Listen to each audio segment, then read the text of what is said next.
Bismillahirrahmanirrahim. Assalamu alaikum. This is Dr. Faiza Sheikh and you are watching my videos. Today आज आपके लिए मैं एक न्यू और वेरी इम्पॉर्टेंट टॉपिक्स लेकर आई हूँ, आपके रूहानी मसाइल और इनका हल। ठीक है, कुरान और सुन्नत की रोशनी में बहुत सारी क्वेश्चंस क्यूरीज आती हैं all over the Pakistan and even के आउट ऑफ कंट्री से भी आ रही हैं। तो यहाँ पे कुछ इम्पॉर्टेंट टॉपिक्स को हम डिस्कस करेंगे। तो स्टार्ट करते हैं अपनी वीडियो को। सबसे पहला टॉपिक है पसंद की शादी। ये मुझे पूछा है हामिद साहब ने लाहौर से। मैं अपनी फूफी की बेटी से मोहब्बत करता हूँ और वो भी मुझसे मोहब्बत करती है। मेरे घर वालों में कोई राज़ी नहीं है, अलबत्ता फूफी राज़ी हैं। मेहरबानी फरमाकर मेरा ये मसला हल कर दें। मैं आपका शुक्रगुज़ार रहूँगा। अगर इंसान को इसकी खुशी ना मिले तो जीने का क्या फ़ायदा। ये इनका सवाल था। अब मैं आपको जवाब देती हूँ। देखें, आपका जो लेटर है, आपका जो पर्चा या ख़त है, पढ़कर एक अफ़सोस हुआ मुझे कि आपके जो है ख़त में दो बातें काबिल इस्लाह हैं। पहला क्या मसला है, मेरा ये मसला हल कर दें। देखिए, मुसलमान को पहले तो ये अकीदा होना चाहिए और ये रखना भी चाहिए कि सिर्फ़ अल्लाह ताला ही है जो कामों को बनाता है, उसकी ही ज़ात बाबरकत है जो मसाइल को हल करती है। और किसी इंसान के बारे में ये अकीदा रखना कि ये मेरा मसला हल कर देगा, तो अल्लाह ताला को आप जो है उसके साथ खुला जो है ना वो आप चैलेंज कर रहे हैं, शिर्क कर रहे हैं। ये गुनाह कबीरा है। आप फ़ौरन पहले तो इस चीज़ की तौबा करें और तजदीद ईमान पर यकीन रखें। अगर इंसान जो है उसको खुशी ना मिले तो जीने का क्या फ़ायदा। सेकंड वर्ड्स इनका ये था कि अल्लाह ताला ने इंसान को इसलिए पैदा किया है कि उसको इसकी खुशियाँ मिल जाएं, या पैदा करने का सिर्फ यही मकसद है। कुरान पाक में वाज़ह तौर पे आपको पता है इरशाद मौजूद है कि इंसानों और जिन्नात को अपनी इबादत के लिए पैदा किया है। ठीक है, लेकिन हम दुनिया में आके वही है ना कि बहुत सारी बातें सोचने लगते हैं कि ऐसा हो जाए वैसा हो जाए। ऐसा नहीं है। कुरान और पाक में खुला लिखा हुआ है कि इंसानों और जिन्नात को अपनी इबादत के लिए अल्लाह ताला ने पैदा किया है। यानी ये जो ज़िंदगी हमें मिली है, इसका वलीन मकसद अल्लाह ताला की इबादत करना है। अगर अल्लाह ताला को मंजूर ना हुआ तो दुनिया इधर से उधर क्यों ना हो जाए, आपकी शादी नहीं होगी। ठीक है, और अगर मंजूर हुआ तो इंशाअल्लाह ज़रूर होगी। मगर हमें ये सबक दिया गया है कि हम हर हाल में अल्लाह की रज़ा में राज़ी रहें। अगर अल्लाह को मंजूर नहीं तब भी हम राज़ी रहें, और अगर अल्लाह ताला को मंजूर है तब भी हम राज़ी और शुक्र करते रहें। अपने नफ्स की ख्वाहिश को पूरा ना होने पर आपने ये लिख दिया कि जीने का क्या फ़ायदा। ये आजकल के मीडिया का दौर है। शादी के लिए सबसे पहले इस्तिखारा किया करें, ताकि इस्तिखारे की सूरत में आपको पता चल जाए कि अल्लाह ताला के नज़दीक आपके लिए मुनासिब ये चीज़ है भी या नहीं है। आपके घर वालों को कोई भी राज़ी नहीं, तो इन सब को मनाने का अमल इस सूरत में ही हो सकेगा जब इस्तिखारे में आएगा। इस्तिखारे में जवाब हाँ में आए तो इस्तिखारे के लिए आपको कोई सा भी अमल करके दोबारा जो है ना आप इतला करें मुझे, ताकि फिर उसके तरीके से घर वालों को मनाया जा सके। ये नहीं कि आपने बस अपनी तरफ से कोशिश करना शुरू कर दी, ऐसा कुछ नहीं होता। पहले अल्लाह उसके जो बनाए हुए उसूल हैं उसको समझना ज़रूरी है, फिर आगे बढ़ना ज़रूरी है। दूसरा हमारे पास मसला है घरेलू लड़ाई झगड़े। अच्छा जी, ये मुझे पूछा गया है बर्रारा ने कराची से। उन्होंने लिखा है, जब से मैंने होश संभाला घर में लड़ाई झगड़े के अलावा कुछ नहीं देखा। मेरे अब्बू मुझसे बहुत प्यार करते हैं। वो घर में मेरी बहन भाई यहाँ तक कि वालदा भी है मुझसे नफ़रत करती हैं। जब अब्बू प्यार से मुझे बुलाते थे तो ये बात मेरी अम्मी को अच्छी नहीं लगती थी। हालांकि अम्मी बाकी सब बहन भाइयों को बहुत प्यार करती हैं। میری امی یہ کہتی ہیں کہ میں منحوس ہوں اور میری وجہ سے گھر میں جھگڑے ہوتے ہیں۔ یہ بات سوچ سوچ کے میرا حافظہ کمزور ہو گیا۔ میری عمر 16 سال ہے اور میں میٹرک کی طالبہ ہوں۔ برائے مہربانی مجھے کوئی وظیفہ بتا دیں جس سے گھر کے حالات بہتر ہو جائے اور مجھے ذہنی سکون نصیب ہو جائے۔ اس وجہ سے مجھے غصہ بھی بہت آتا ہے جو کہ برداشت نہیں ہوتا اور میں کچھ بھی بول جاتی ہوں۔ دیکھیں، آپ کے خط سے اندازہ ہوتا ہے کہ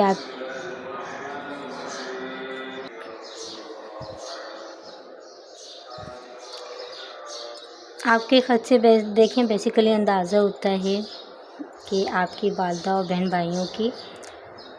بھائیوں کو جو ہے نا وہ اگر آپ سے پیار نہیں تو وجہ آپ کی اپنی زبان ہے۔ زبان کا جو زخم ہوتا ہے نا وہ بہت گہرا ہوتا ہے اور بہت ہی مشکل سے بھرتا ہے۔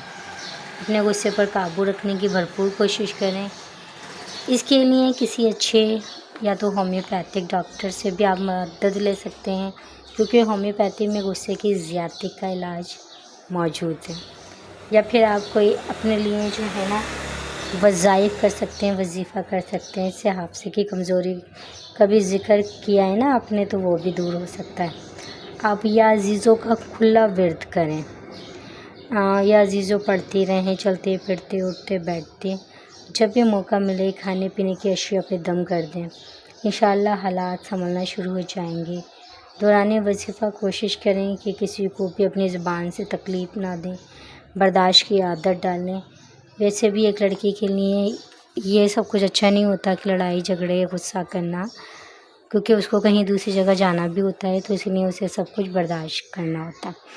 دوسرا کام آپ کو یہ کرنا ہے کہ بعد نماز عشاء اول و آخر 11 مرتبہ درود ابراہیمی کے ساتھ 1111 مرتبہ یا لطیفہ پڑھنا ہے۔ سب گھر والوں کا تصور کریں اور ان پر دم کر دیں۔ اپنے پاس چینی بھی رکھیں اور اس پر بھی دم کرتی رہیں۔ جہاں آپ کے گھر میں استعمال کے لیے چینی رکھی جاتی ہے اس میں مکس کر لیں۔ سب کے کھانے پینے میں آ جائے گی، انشاءاللہ گھر کا ماحول بھی بہتر ہونا شروع ہو جائے گا۔ ہم یہاں پہ تیسرا ڈسکس کرتے ہیں، کھانے کو دل نہیں کرتا۔ اچھا، یہ مجھے علی مرتضیٰ نے پوچھا ہے کراچی سے، ڈاکٹر صاحبہ میرا یہ مسئلہ ہے کہ میرا کچھ کھانے کو دل نہیں کرتا، طبیعت بھی عجیب سی رہتی ہے، کوئی کام بھی نہیں ہوتا، آپ کوئی حل بتائیں کہ میں ٹھیک ہو جاؤں۔ دیکھیں، بیماری کی اصل وجہ تلاش کرنی چاہیے۔ کوئی بھی پریشانی ہو یا بیماری ہو، اس کی کچھ وجوہات ہوتی ہیں، یا تو اس کے اوپر جادو کا اثر ہوتا ہے، یا جنات کا اثر ہوتا ہے، یا نظر بد لگ جاتی ہے، یا قدرتی یعنی اللہ تعالیٰ کی طرف سے ہوتا ہے۔ آپ یہ کیسے پتہ لگے گا کہ مسئلہ کیا ہے؟ اس کے لیے آپ کو تشخیص کروانی پڑتی ہے۔ آپ نے والدہ کا نام بھی نہیں لکھا، کسی قریبی جو ہے عامل سے تشخیص کروا لیں آپ، یا پھر اپنے ہمارے جو ہے مجھے جو آپ نے یہ لیٹر لکھا ہے تو ایک مکمل طور پہ جو ہے نا وہ والدہ صاحبہ کا نام اور تمام چیزیں لکھ کے بھیجیں۔ اور آپ نے یہ کرنا ہے، یا پھر ہمارے جو ہے نا والدہ صاحبہ کا نام، اپنا نام اور ایریا لکھ کے مجھے بھیجیں اور اپنا مسائل کو ذرا تفصیل سے لکھیں۔ اچھا، تو اس سے یہ ہوگا کہ پتہ چلے گا اگر آپ کو ڈائگنوزڈ کوئی بیماری ہوتی ہے، کوئی مسئلہ ہوتا ہے، ذہنی ٹینشن ہوتی ہے، تو اس سے بھی کھانے کو دل نہیں کرتا، یا پھر کوئی جادو کا اثر ہوتا ہے، یا جنات کا اثر ہوتا ہے، یا نظر بد بھی لگ جاتی ہے انسان کو، تو اس چیز سے دل ہٹ جاتا ہے، تو وہ آپ کو بتا دیا جائے گا۔ اچھا جی، اب ہے 12 سال سے جوڑوں میں درد ہے۔ یہ مجھے راحت صاحبہ نے پوچھا ہے حیدرآباد سے۔ میرے جوڑوں میں 12 سال سے درد ہے، ہر طرح کا علاج کروا کے تھک گئی، مزاج میں چڑچڑاپن ہے، بہت زیادہ ہے، دم درود بھی کافی کروائے لیکن کچھ اثر نہیں ہوا، کس طرح جان چھوٹے گی؟ دیکھیے محترمہ، آپ پر سحر کے اثرات ہیں، ساتھ ہی بیماری بھی بن گئی ہے، اس لیے دونوں علاج ہی کروانا پڑیں گے آپ کو، یعنی روحانی علاج بھی اور جادو کی جو آپ کے اوپر ہے تھوڑا بہت اس کی کارڈ بھی کروانی پڑے گی، وہ جسمانی علاج جوڑوں کے درد کے لیے بھی آپ کو علاج کروانا پڑے گا۔ دیکھیں، جب بروز منگل آتا ہے نا تو زوال سے پہلے 1.25 پاؤ ثابت کالے ماش پر काली जो दाल होती है ना, उसके ऊपर सूरह बकरा की आयत 2291 मरतबा पढ़कर 11 मरतबा दुरूद शरीफ के साथ पढ़ना है। क्या? अलिफ लाम मीम ज़ालिकल किताबुल ला रैब फीह हुदल लिल मुत्तकीन। फिर इनको आपने क्या करना है, 7 टाइम्स अपने ऊपर जो है वो इसको सदक़े के तौर पे वार कर किसी को दे देना है। ठीक है, इंशाल्लाह जो है बहुत ज़्यादा फ़र्क महसूस होगा आपको। अब नेक्स्ट है ख्वाब में मुलाकात। तो हम यहाँ डिस्कस करते हैं ख्वाब में मुलाकात को। ये पूछा है इरफान साहिबा ने कराची से। उन्होंने ये पूछा है कि मैं ये चाहता हूँ कि एक शख्स से ख्वाब में मुलाकात हो जाए। मैं इससे कुछ पोशीदा बातें मालूम करना चाहता हूँ। अगर इस सिलसिले में आप मेरी कोई रहनुमाई करें तो बड़ी मेहरबानी होगी। अगर आप वजूहात मालूम करना चाहते हैं तो इसमें कोई शरई हर्ज नहीं है। ये वजीफ़ा पढ़ें, और अगर वो बात मालूम करना शरई तौर पे मना है तो वजीफ़े का कोई फ़ायदा नहीं होगा। वजीफ़ा ये है कि अव्वल व आखिर 3 मरतबा दुरूद शरीफ के साथ 41 मरतबा बिस्मिल्लाह और सूरह कौसर पढ़कर दाएं हाथ की हथेली पे दम करके दाएं रुखसार के नीचे रखकर किबला रुख सोना है। 7 दिन आपको ये अमल करना है। इंशाअल्लाह ताला मतलूबा जो भी हैं जिनसे आप मुलाकात करना चाहते हैं, ख्वाब में देखना चाहते हैं, बात करना चाहते हैं, इंशाअल्लाह हो जाएगी। ठीक है, ये थे आपके रूहानी मसाइल और इनका हल। इंशाअल्लाह नेक्स्ट वीडियो में न्यू टॉपिक्स लेकर आऊँगी। वीडियो अच्छी लगे तो सब्सक्राइब करना, शेयर करना बिल्कुल मत भूलिएगा। इजाज़त दीजिए, अल्लाह हाफ़िज़।